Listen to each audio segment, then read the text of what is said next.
Toutes les étoiles qu'on voit briller la nuit dans le ciel sont des sphères de gaz, portées à incandescence, plus grandes que n'importe quelle planète. Et chacune d'entre elles a une histoire à raconter. Depuis le traumatisme de sa naissance, jusqu'à sa vie qui s'écoule en permanence sur le fil du rasoir. La gravitation, dans un premier temps, rassemble les étoiles, puis elle tente de les broyer. Et leur mort fait trembler les cieux.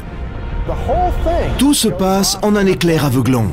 C'est la plus grande explosion que puisse connaître l'univers. Voici l'univers dans ce qui est son activité la plus importante et sous son aspect le plus instable. Voici l'histoire de la vie et de la mort d'une étoile.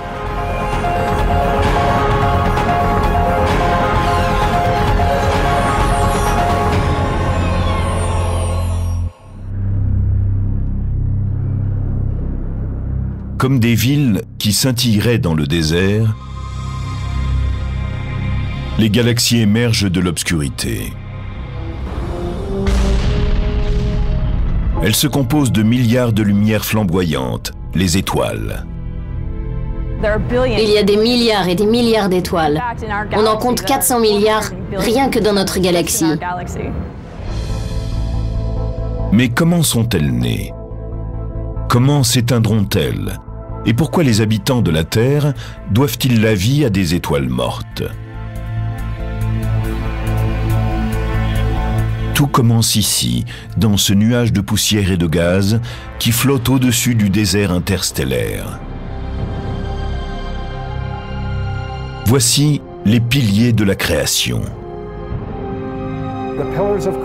Les piliers de la création sont des nurseries stellaires. De nouvelles étoiles naissent au cœur de ces colonnes de gaz.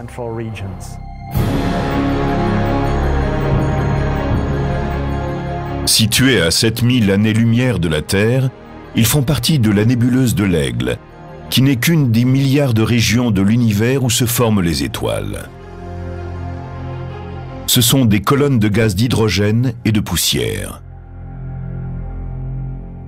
Sur le tableau périodique des éléments en chimie, vous avez en haut les éléments légers, hydrogène, hélium, lithium, et au fur et à mesure que vous descendez, les éléments de plus en plus lourds.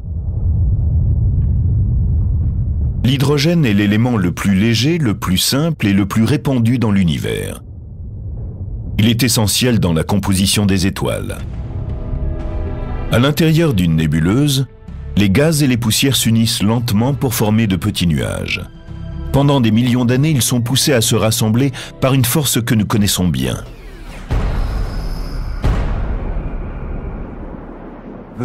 C'est cette même force qui nous rattache à la Terre et qui nous garde à sa surface.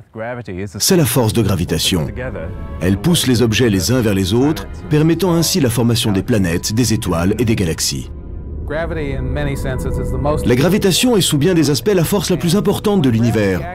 Et une de ses activités principales est la formation des étoiles. Celles-ci sont comme une unité de masse, produite par la gravitation en rassemblant des éléments dispersés. En se contractant, chaque nuage peut produire jusqu'à des milliers d'étoiles dans n'importe quelle région du ciel. Pour former une étoile comme notre Soleil, dont le diamètre est d'1,5 million de kilomètres, il faut un amas de gaz et de poussière encore 100 fois plus grand. Au début de leur existence, ces nuages ont une température très basse, de 70 degrés en dessous de zéro. Mais quand la gravitation les fragmente et les compresse, leur température commence à s'élever. Au bout de quelques milliers d'années, le nuage finit par prendre la forme d'un disque aplati. La gravitation fait fondre le centre du disque, qui se transforme en une sphère, dont la température atteint 2 millions de degrés. Ce système lumineux est aujourd'hui connu sous le nom de proto-étoile, ou protostar. 10 millions d'années plus tard, le noyau d'hydrogène de la toute jeune étoile dépasse les 18 millions de degrés. Et c'est alors qu'il se produit une chose incroyable. Le noyau devient tellement brûlant qu'il peut alimenter une fusion thermonucléaire. Ces mots veulent simplement dire qu'il fait très chaud en un point donné et que de petits atomes y deviennent grands. Les atomes d'hydrogène se déplacent assez vite pour entrer en fusion et former un atome d'hélium. C'est cette réaction nucléaire qui produit l'énergie qui permet à l'étoile de se lancer dans la vie. Elle lui procure une source constante de lumière et de chaleur. Elle va générer sa propre lumière et sa propre chaleur. C'est là l'essence même d'une étoile. Quand il y a fusion, il y a naissance d'une étoile. Une fois née, l'étoile va mener un combat permanent. Elle va devoir en particulier lutter sans cesse contre la gravitation. La gravitation, dans un premier temps, rassemble les étoiles, puis elle tente de les broyer. Elle ne cède jamais. Elle pousse constamment les objets les uns vers les autres. Si l'étoile veut avoir une longue vie, il lui faut trouver le moyen de combattre cette force. Vous sentez les effets de la loi de la gravitation quand vous essayez de sauter ou de gravir un rocher. Vous êtes sans cesse ramené vers le bas.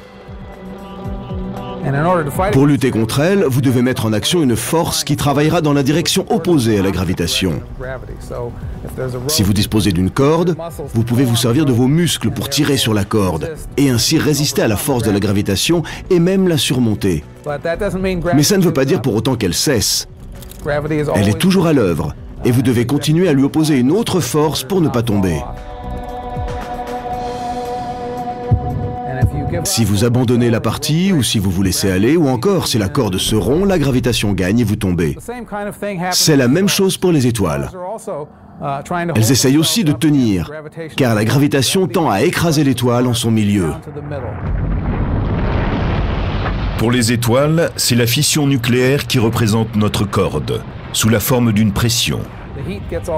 Sous la chaleur, toutes les particules à l'intérieur de l'étoile se déplacent très rapidement et cognent à l'extérieur, ce qui produit une pression qui fait tenir l'étoile contre la gravitation. La pression qui pousse vers l'extérieur de l'étoile se mélange à celle de la gravitation qui pousse vers l'intérieur. Ainsi, l'astre peut-il rester là et brûler tranquillement jusqu'à ce qu'un événement se produise. Une étoile passera la plus grande partie de sa vie dans cet équilibre. C'est la phase que les spécialistes appellent la séquence principale. Notre Soleil est dans la séquence principale, ce qui est heureux pour nous. Cela nous procure chaque jour à peu près la même quantité d'énergie. Et c'est ce qui rend possible la vie sur Terre. Les étoiles en séquence principale ne sont pas toutes semblables. Certaines sont plus petites et plus froides que le Soleil, d'autres plus grandes et plus chaudes. La chaleur d'un objet se reflète dans la couleur de la lumière qu'il émet. Si l'on prend le Soleil, la plupart de la lumière qui en sort est de couleur jaune. Si sa température était plus élevée, les longueurs d'onde prédominantes de lumière sortiraient en bleu ou même en ultraviolet. Les étoiles plus froides émettent plutôt de la lumière rouge. Les petites étoiles froides et rouges comme Proxima du Centaure, qui est la plus proche du Soleil, sont appelées des naines rouges. Elles peuvent ne mesurer qu'un dixième de la taille du Soleil et la température à leur surface peut être beaucoup plus froide. On compte des milliers de degrés en moins. Les naines rouges sont le type d'étoile le plus répandu dans l'univers. Il y a beaucoup plus de naines rouges très sombres que d'étoiles comme le Soleil qui flottent dans l'espace. La nuit, quand vous regardez le ciel, vous ne voyez pas ces naines rouges parce qu'elles sont à peine visibles. Vous voyez de grandes étoiles très lumineuses qui pourtant sont très rares et très éloignées. À l'opposé, il y a les grandes étoiles bleues en séquence principale. La température à leur surface est en moyenne de 45 000 degrés Fahrenheit. Leur masse peut être 20 fois celle du Soleil et elles peuvent être 10 000 fois plus lumineuses. La taille d'une étoile revêt une importance capitale pour sa vie et sa mort. La masse est à la base de toute la vie d'une étoile. Les étoiles massives vivent moins longtemps que celles qui sont plus petites. Cela peut paraître étrange. Les grandes étoiles disposant de plus de combustible à brûler, on pourrait penser qu'elles vivent plus longtemps. C'est une sorte d'intuition. On se dit que les étoiles plus grandes doivent brûler leur combustible plus vite que les étoiles dont la masse est plus petite. Imaginez deux joueurs assis à une table de blackjack. On s'attend à ce que celui qui a le plus d'argent, le plus de combustible, puisse jouer plus longtemps.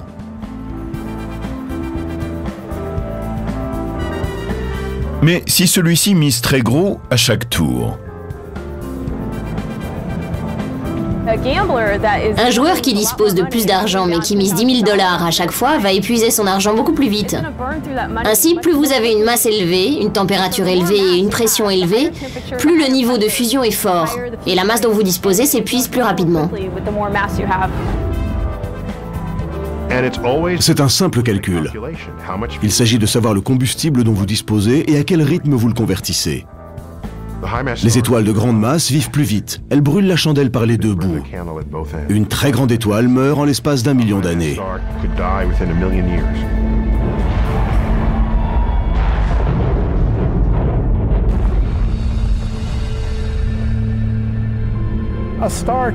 Une étoile 10 fois plus massive que le Soleil peut vivre 1000 fois moins longtemps. Notre Soleil vivra 10 milliards d'années. Une étoile 10 fois plus massive pourrait ne vivre que 10 millions d'années.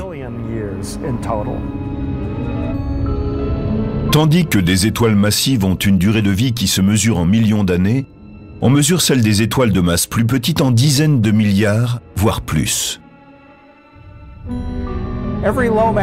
Toute étoile de faible masse née dans l'univers est encore dans la période de son enfance. Et l'univers en produit depuis plus de 10 milliards d'années. Les étoiles de ce type ne sont pas près de disparaître. Mais pour toutes les étoiles, y compris pour le Soleil, la vie en séquence principale ne peut durer éternellement. Elle ne continue qu'autant que l'étoile possède du combustible. Si celui-ci s'épuise, la fusion s'arrête et la gravitation gagne la partie. La gravitation ne lâche jamais le morceau alors que le combustible s'épuise au bout d'un moment. C'est ainsi que l'étoile et le grimpeur connaissent le même problème.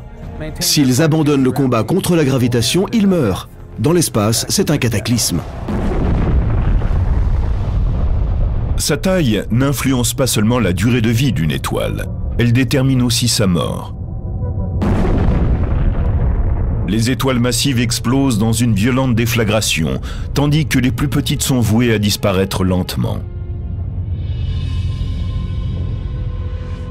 Depuis 4 milliards d'années, le Soleil, qui est une étoile de faible masse basse et actuellement d'âge moyen, a eu la chance de continuer à brûler grâce à sa réserve d'hydrogène.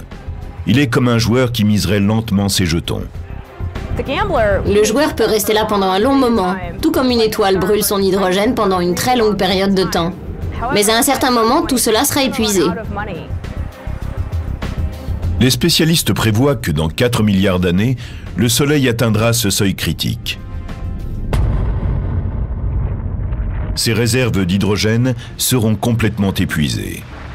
La fusion nucléaire s'arrêtera et la gravitation commencera à détruire l'étoile.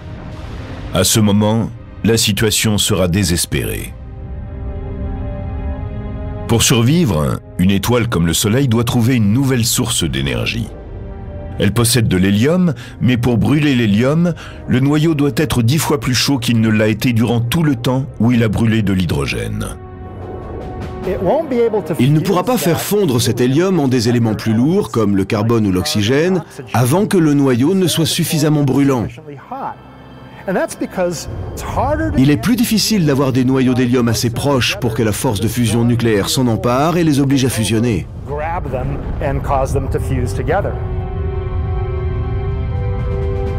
Pendant que l'étoile continue à se contracter à l'intérieur, la nature lui jette une bouée de sauvetage.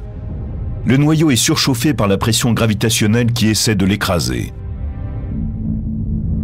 Quand le phénomène atteint 180 millions de degrés, l'hélium commence à fondre dans un pari désespéré pour survivre. Donc, le joueur désespéré pourrait arrêter, reprendre ses gains, rentrer chez lui et avoir davantage d'argent. Mais s'il continue à le brûler, il ne fait que différer l'inévitable.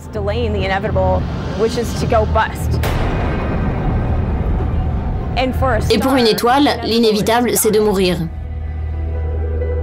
L'étoile, qui a brûlé pendant 10 milliards d'années grâce à son hydrogène, va maintenant fonctionner sur ses réserves d'hélium pendant plusieurs centaines de millions d'années. Et cela commence. Elle est à court d'hydrogène, elle commence à utiliser l'hélium, puis l'hélium diminue, elle tente d'utiliser le carbone, mais elle n'y parviendra pas.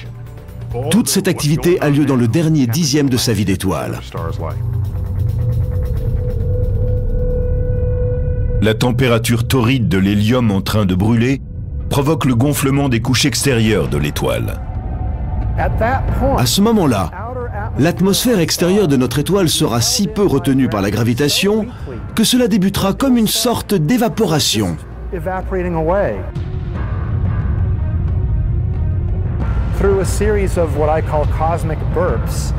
À travers des séries de sursauts cosmiques, elle va éjecter son enveloppe extérieure de gaz, qui ne sont que faiblement retenues par la gravitation.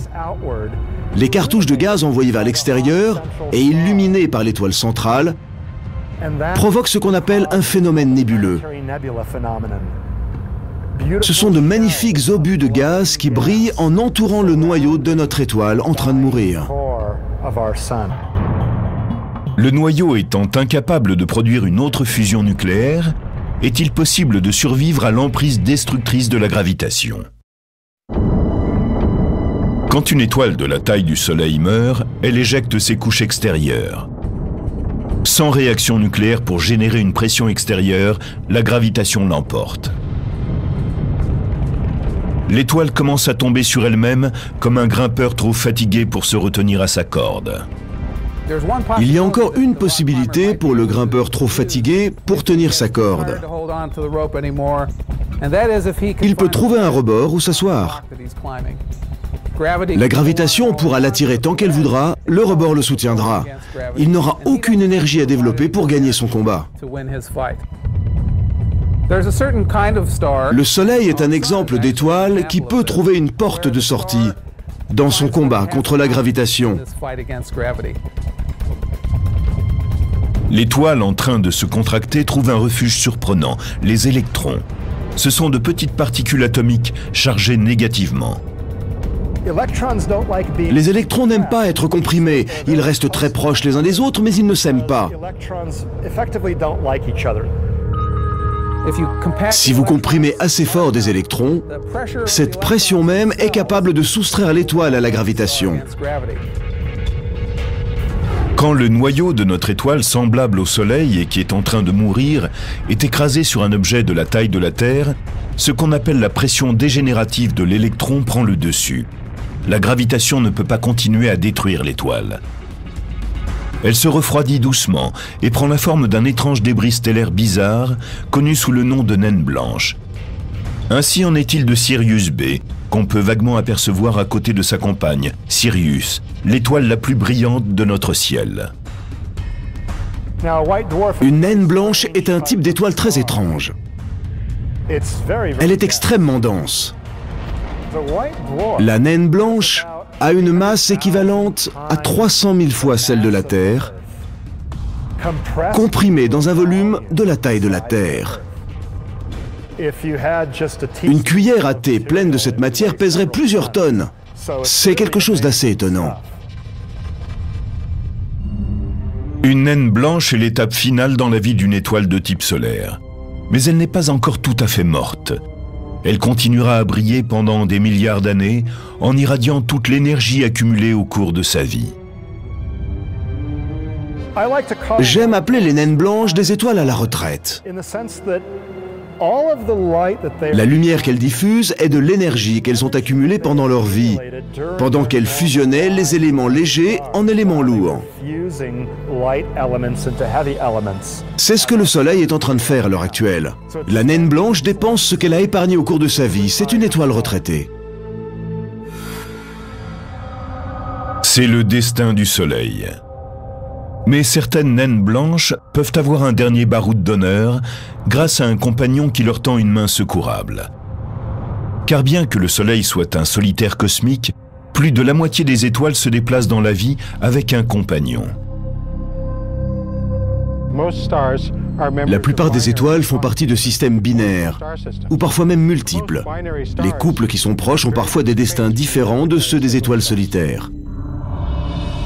Si une naine blanche est liée par la gravitation à une autre étoile, elle peut voler la nourriture de son compagnon.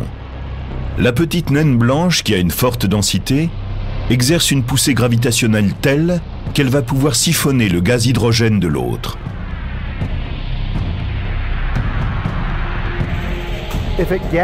En prenant de la matière auprès de sa compagne, l'étoile peut développer sa masse.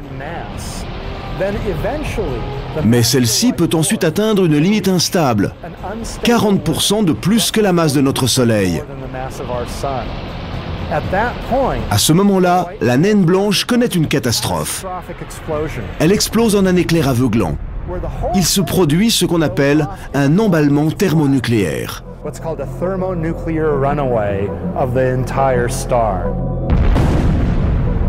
Cette explosion gigantesque est connue sous le nom de supernova de type 1.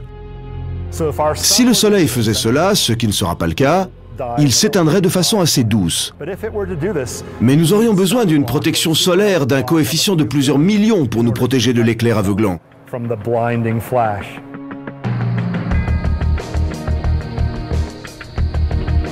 À Berkeley, qui dépend de l'Université de Californie, l'astronome Alex Filippenko est l'un des meilleurs chasseurs de supernovas. Son équipe en a localisé plus de 600 au cours de la dernière décennie. C'est considérable, dans la mesure où il en apparaît peut-être 12 par siècle dans chaque galaxie. Traquer les supernovas est comme scruter un stade de football bondé avec des jumelles, dans l'espoir d'attraper l'unique personne susceptible de déclencher un flash à un moment précis. Si vous devez regarder un à un chaque spectateur, il va vous falloir beaucoup de temps pour trouver celui qui va prendre une photo au flash. Filippenko accroît ses chances en étendant sa recherche au-delà des étoiles, ou même des seules galaxies. Pour cela, il fait appel à un assistant à la technologie très avancée. Voilà un engin de recherche robotique qui explore les étoiles et les supernovas en train d'exploser. Il était programmé pour photographier plus de 1000 galaxies en une nuit. En une semaine, il prend des images de 7 à 8000 galaxies. Et il répète ce processus en comparant les nouvelles images aux précédentes. En général, il n'y a rien de neuf sur les nouvelles photos, mais parfois surgit une étoile. Une supernova disparaît. Et l'on remarque un point de lumière éclatant qui n'était pas là dans les anciennes images.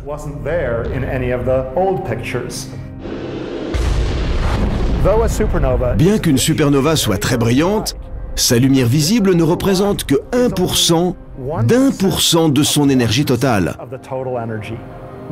Un 10 millième de toute l'énergie émise pendant son explosion colossale.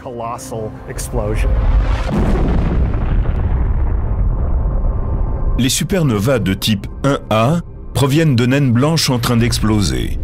D'autres, connus sous le nom de supernova 2, indiquent la mort dramatique d'étoiles encore plus massives, 8 ou 10 fois plus massives que le Soleil.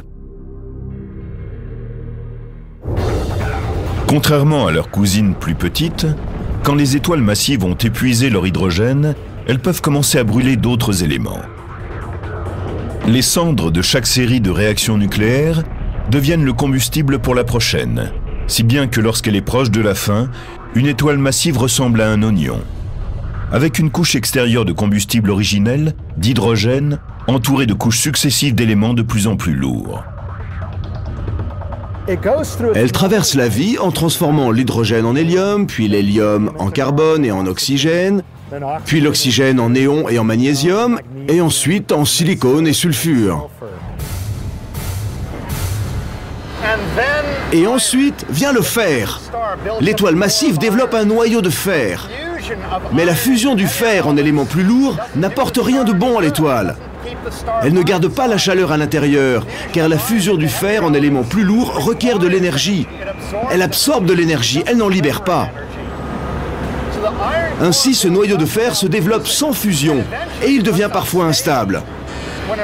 Quand sa taille atteint environ 1,5 fois celle du Soleil, il s'effondre. Et cet effondrement est violent. En 1 seconde et demie, un noyau de la taille du Soleil est détruit en un objet de 15 km de diamètre. Pendant un moment, le noyau rebondit, se fracasse sur les couches extérieures de l'étoile et donne le coup d'envoi à une des explosions les plus massives de l'univers depuis le Big Bang.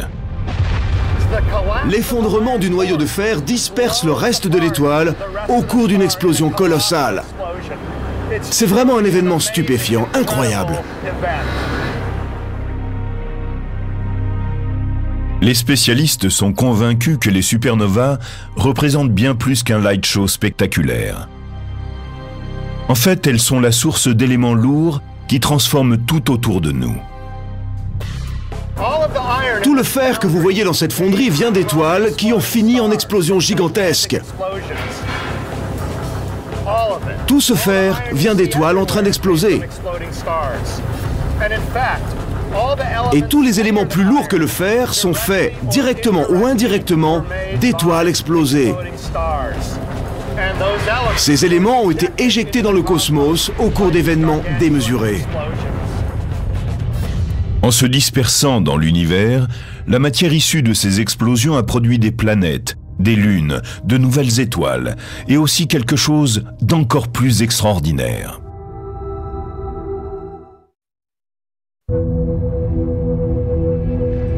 Si vous pouviez remonter sur la trace de vos ancêtres jusqu'aux origines, vous trouveriez sur votre arbre généalogique une étoile en train d'exploser.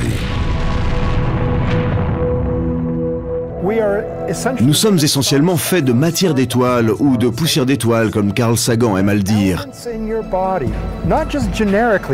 Les éléments de notre corps, plus lourds que l'hydrogène et l'hélium, viennent d'étoiles mortes depuis longtemps. Le calcium de nos os, l'oxygène que nous respirons, le fer de nos os, de notre sang, le carbone dans la plupart de nos cellules, tout cela vient des étoiles. Il y a eu des réactions nucléaires, puis tout cela a été éjecté par la supernova. Et les éléments les plus lourds, le fer et ceux que je viens de citer, ont été produits par les explosions elles-mêmes par la supernova. Tandis que l'explosion d'une supernova de type 2 inonde l'univers d'éléments lourds, le noyau d'une étoile en train d'exploser est gardé intact. C'est la gravitation qui va se charger de le détruire. Mais pour cela, même s'il est plus petit qu'une naine blanche, elle va devoir vaincre une force étrange, la pression de dégénérescence de l'électron.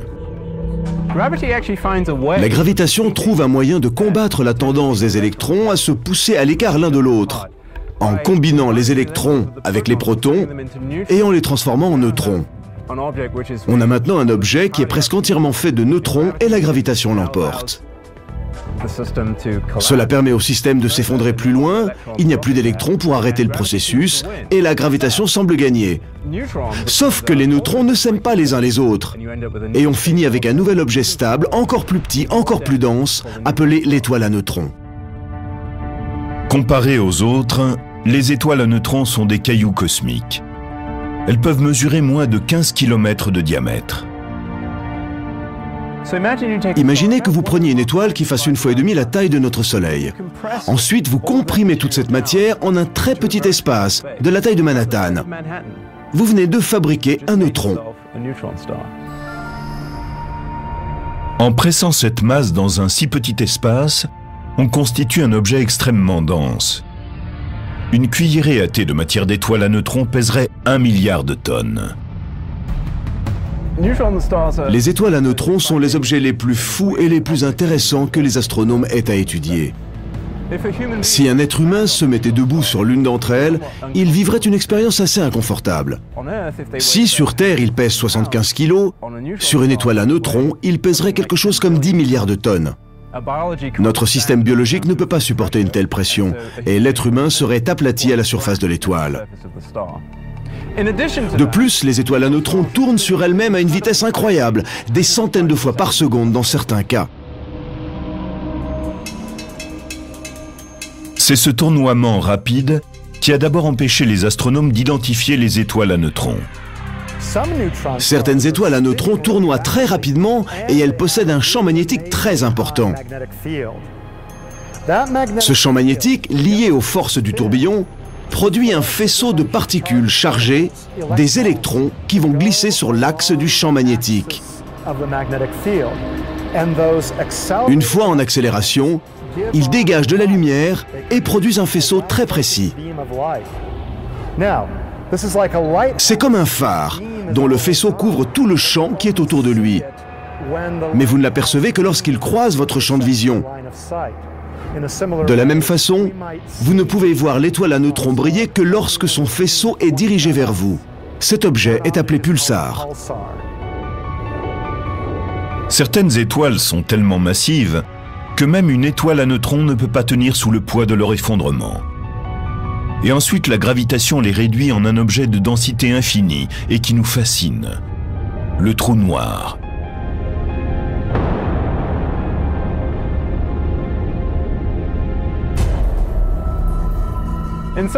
Dans un sens, un trou noir représente la mort ultime d'une étoile.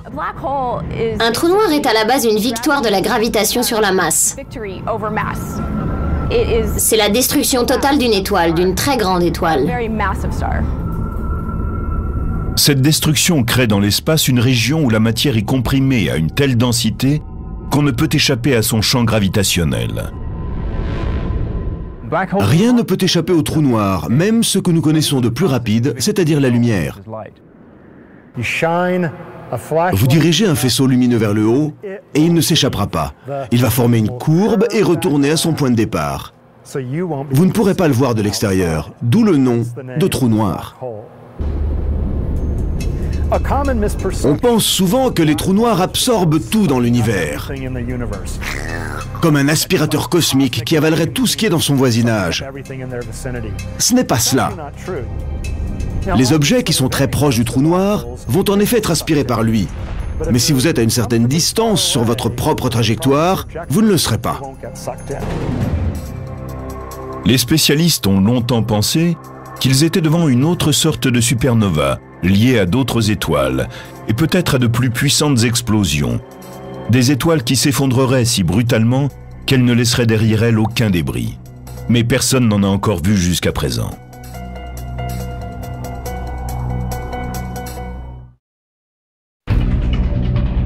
Même après tout ce temps, l'univers est toujours aussi surprenant par sa puissance. À l'automne 2006, les astronomes observent la plus vaste explosion stellaire dont ait jamais été témoin un homme. À 240 millions d'années-lumière de la Terre, une étoile massive se désintègre. Alex Filippenko et son équipe de l'Université de Californie furent stupéfaits par la puissance de l'explosion. L'énergie totale émise était 100 fois plus importante que celle d'une explosion massive normale. C'était une explosion vraiment puissante et étonnante. Une supernova est issue de l'explosion d'une étoile 10 fois plus massive que le Soleil. Or, la supernova 2006 GY, comme l'ont nommé les astronomes, semble avoir indiqué la fin d'une étoile 150 à 200 fois plus massive que le Soleil. On n'en connaît pas de supérieure. Les spécialistes étudient toujours les conséquences de l'explosion. Mais ils pensent que la supernova 2006 GY a beaucoup à nous apprendre sur les premières étoiles qui ont peuplé notre univers. Nous pensons actuellement que les étoiles de la première génération devaient être très massives. Et elles ont sans doute explosé ainsi. Ce sont certainement ces méga-explosions qui, à l'origine, ont semé l'univers d'éléments lourds. Ces étoiles extrêmement massives sont les plus vastes usines de fer. Une seule étoile, de 150 fois la taille du Soleil, peut produire 20 ou 25 masses solaires de fer. C'est incroyable. Dans un cycle de vie, non seulement dans notre galaxie, mais dans tout le cosmos, quand une étoile meurt, en particulier parmi celles qui meurent de morts spectaculaires, c'est-à-dire les étoiles très massives dont le noyau contient du fer, c'est elle qui sème la graine qui donnera naissance aux générations suivantes d'étoiles, qui probablement contiendront les éléments de la vie même.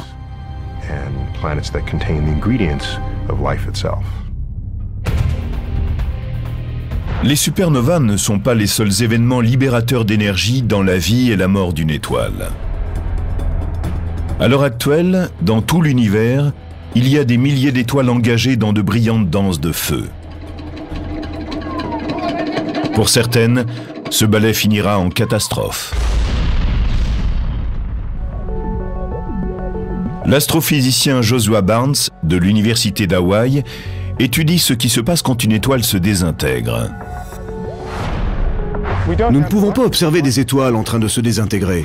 Deux étoiles, quand elles se rapprochent assez pour se désintégrer, seraient juste un point lumineux, même avec les plus grands télescopes dont nous disposons. Nous avons donc besoin de faire nos recherches avec un ordinateur. En faisant des simulations sur ordinateur, les astrophysiciens ne peuvent saisir que deux types d'étoiles pour découvrir ce qui arrive lorsqu'elles sont impliquées dans une collision stellaire. On imagine des situations et ensuite on voit ce qui se passe. C'est comme lorsqu'on étudie des collisions automobiles. On les prend, on les écrase l'une contre l'autre dans un parking et on voit ce qui en sort. Parmi les phénomènes les plus violents modélisés par les astrophysiciens, il y a le clash de deux étoiles à neutrons. En général, elles sont liées deux par deux et tournent en orbite l'une autour de l'autre. À ce moment-là, elles perturbent l'espace-temps autour d'elles et créent des vagues d'énergie. Cette énergie ralentit les étoiles qui, de ce fait, deviennent de plus en plus proches. Quand elles arrivent vraiment très près, elles tournent en orbite de 100 à 1000 fois par seconde et tout cela finit dramatiquement. Au moment où deux étoiles à neutrons entrent en collision, elles se déplacent presque à la vitesse de la lumière. Bien que le choc final ne dure qu'une fraction de seconde, il génère plus d'énergie que le Soleil n'en produira au cours de sa vie entière. Grâce à la simulation informatique, nous pouvons aussi prévoir ce qui arriverait si une naine blanche de forte densité entrait en collision avec le Soleil. Ce serait un choc effrayant. Au moment du rapprochement, les champs gravitationnels de la naine blanche commenceraient à déformer le Soleil, si bien qu'il ne resterait plus à l'état de sphère. Il se transformerait en une sorte d'œuf au fur et à mesure que l'objet se rapprocherait de lui. La naine blanche avancerait vers le Soleil à une vitesse supersonique, et sa force de gravitation enverrait une énorme onde de choc sur l'étoile. Cela produirait une énergie thermonucléaire telle que le Soleil exploserait. Le plus étonnant, c'est qu'il ne faudrait qu'une heure à la naine blanche pour plonger sur le Soleil et l'anéantir. Si ce scénario venait à se produire, la vie sur Terre serait condamnée. Heureusement, la probabilité que cet événement se produise est minime. Le Soleil est dans une partie peu peuplée de la Voie lactée. Les étoiles solitaires sont bousculées et s'entrecroisent tout en effectuant leur circuit autour du centre galactique. C'est une circulation complexe, mais l'espace entre les étoiles est tellement grand qu'il n'y a guère de chance qu'il se produise une collision. Si vous décidiez d'attendre sur une plage cet événement, vous auriez à patienter bien longtemps. Au cours de toute sa vie, le Soleil a probablement une chance sur 1 milliard d'entrer en collision avec une autre étoile. Mais il y a des endroits dans les galaxies où les probabilités de collision sont plus importantes. Des régions où des centaines de milliers, voire des millions d'étoiles sont rassemblées en un amas globulaire par la force de la gravitation. Comparé au bras spiral de la Voie lactée, un amas globulaire est comme un espace de démolition.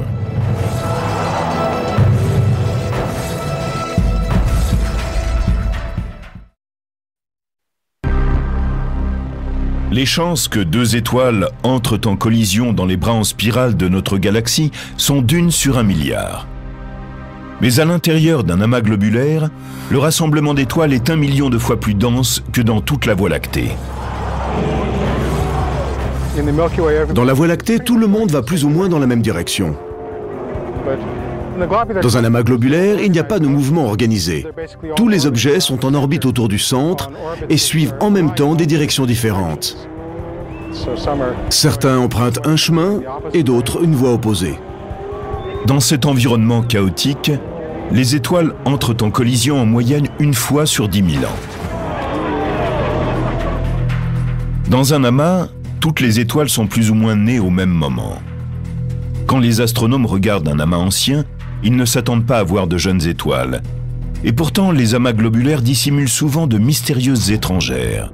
De grandes étoiles bleues, bien plus jeunes que les petites sombres qui les entourent.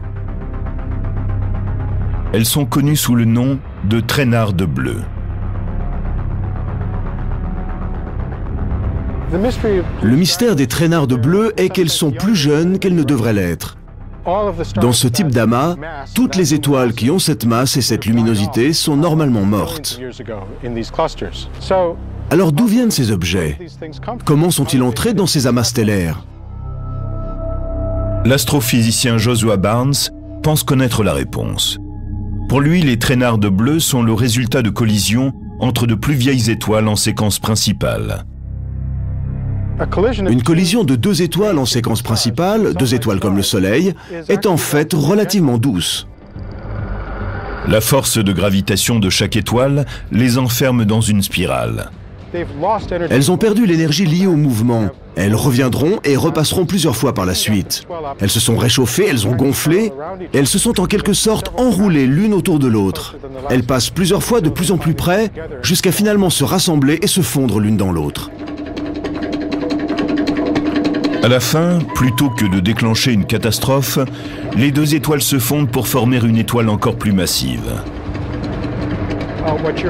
C'est comme prendre deux petites étoiles anciennes, les piler ensemble pour faire une nouvelle étoile, deux fois plus massive, ce qui signifie aussi plus brillante et plus bleue que les autres étoiles de l'amas. Alors elles semblent traîner derrière les autres.